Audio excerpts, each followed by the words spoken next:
Buatlah suatu aktivitas pembelajaran sains berbasis disrupsi inovasi dan jelaskan bagaimana dampaknya terhadap kemandirian belajar. Disruptif inovatif merupakan sebuah gangguan yang bersifat inovatif yang terjadi pada berbagai aspek kehidupan manusia yang memunculkan paradigma dan inovasi baru yang bertujuan untuk memberikan perubahan yang lebih efisien, efektif, dan memudahkan kehidupan manusia dengan ditandainya perkembangan teknologi yang sangat masif ini. Pada model ini, guru merupakan fasilitator siswa dalam pembelajaran. Itu adalah hal yang sangat penting dan diharuskan. Sebab, pembelajaran pada era disrupsi ini didefinisikan sebagai proses belajar yang dibangun untuk mengembangkan kreativitas berpikir dan dapat meningkatkan kemampuan siswa dalam mengkonstruksi pengetahuan baru sebagai upaya untuk meningkatkan penugasan, penguasaan yang baik terhadap materi pembelajaran. Pembelajaran dapat diartikan sebagai upaya guru untuk memberikan suatu stimulus, bimbingan, pengarahan, dan dorongan kepada siswa agar terjadi suatu proses belajar yang lebih efektif dan efisien. Pembelajaran dalam definisi ini bukanlah sebuah proses pembelajaran pengetahuan, melainkan proses pembentukan pengetahuan oleh siswa melalui kinerja kognitifnya. Model pembelajaran era disrupsi diklasifikasikan sebagai berikut. Yang pertama adalah instruction should be student-centered atau information. Pengembangan pembelajaran sebaiknya menggunakan pendekatan pembelajaran yang berpusat pada siswa.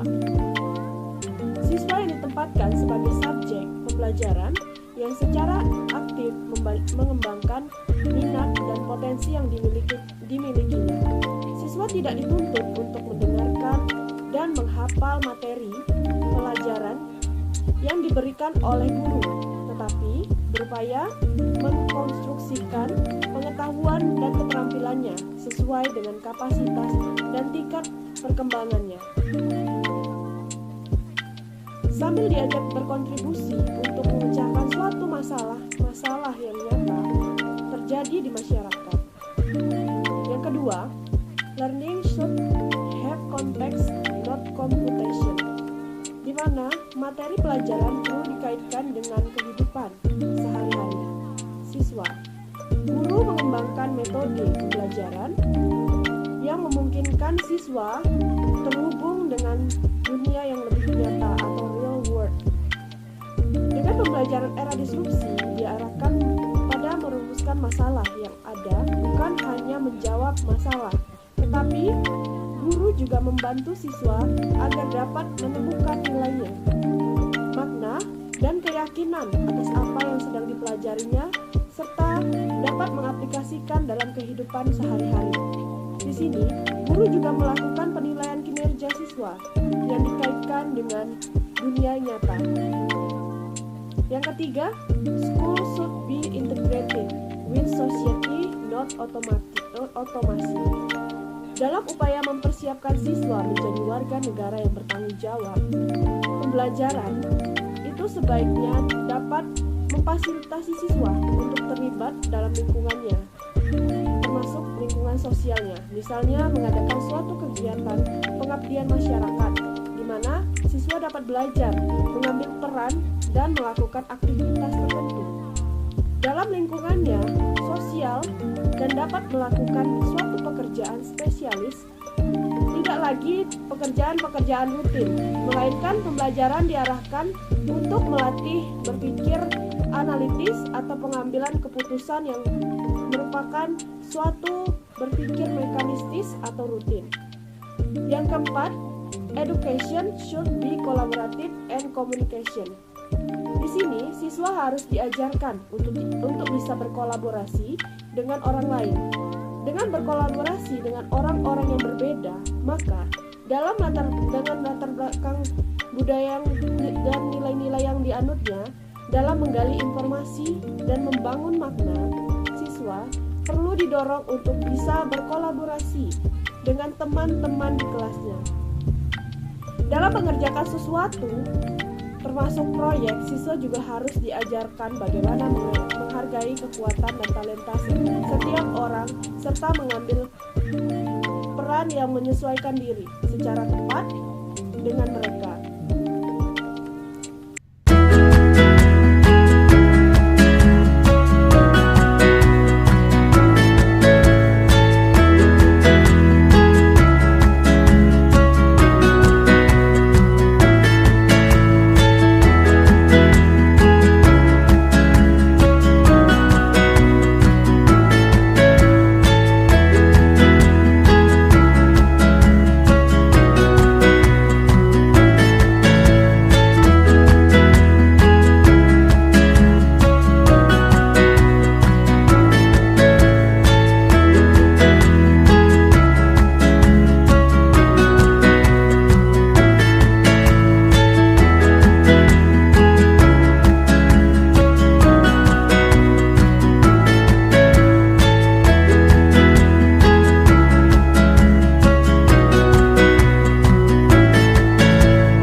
proses pembelajaran tetap akan bisa dilaksanakan walau tidak bertatap muka langsung. Dengan video tersebut ditampilkan pula suatu video dalam pembelajaran agar pembelajaran lebih menarik sehingga peserta didik tetap bisa mengikuti pembelajaran dengan baik.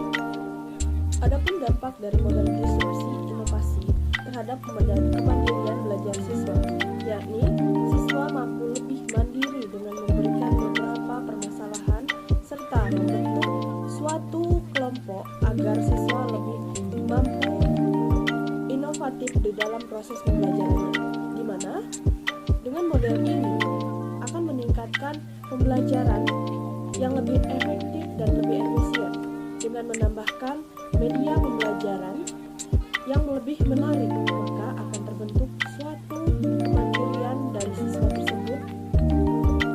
Dengan demikian, model disrupsi bisa diterapkan di era abad 21 ini dengan kemajuan teknologi informasi dan komunikasi. yang menjadikan suatu pembelajaran dengan berbasis masalah sebagai bahan untuk mendapatkan kemandirian dari pembelajaran siswa, sehingga kinerja guru tidak lagi seperti dahulu yang merupakan teacher center atau satu-satunya sumber belajar, melainkan sekarang siswalah yang menjadi student center